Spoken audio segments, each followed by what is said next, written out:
Hi hello welcome to మన్సరా.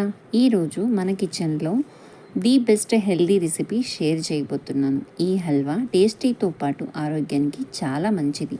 Mainly చిల్డ్రన్కి ఇది చాలా మంచిది. ఫిట్గా ఉండాలి అనే వాళ్ళకి ఇది చాలా హెల్దీ.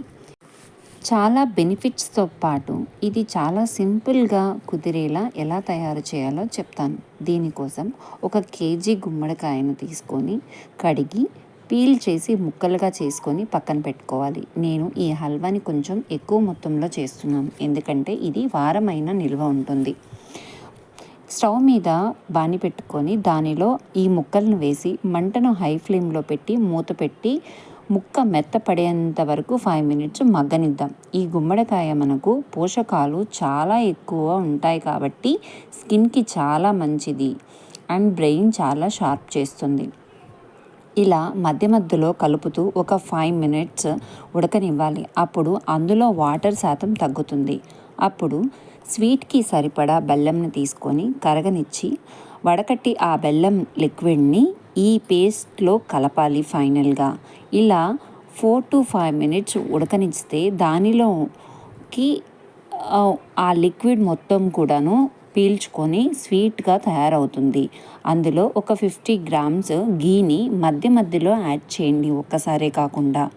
ఫైనల్గా ఇందులో ఉన్న నీరంతా తగ్గాక మనం ముందుగా కట్ చేసి పెట్టుకున్న డ్రై ఫ్రూట్స్ మొత్తం కూడాను మన టేస్ట్కి తగ్గట్టుగా యాడ్ చేసుకుందాం.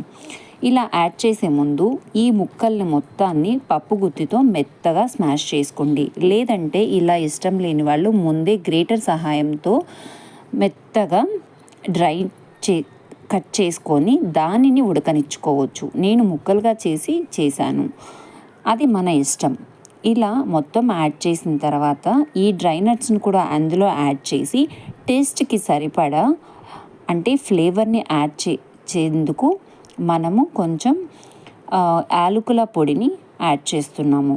అందులో ఫైనల్గా 2 మినిట్స్ మనం మగ్గనిచ్చి ఆ తర్వాత ఒక చిటికెడు వేయనట్టుగా కొంచెం ఉప్పు కూడా మనం యాడ్ చేసామంటే టేస్ట్ ఇంకా ఎన్హాన్స్ అవుతుంది. ఇలా టేస్టీ కమ్మని హల్వాని మనం వారం రోజులైనా తినవచ్చు. దీనిని మనం వేడివేడిగా సర్వ్ చేసుకుంటే ఎంతో కమ్మని టేస్ట్తో పాటు హెల్త్ కూడా మనకి. అందువల్ల ఈ రెసిపీని మీరు 10 మందితో షేర్ చేయండి.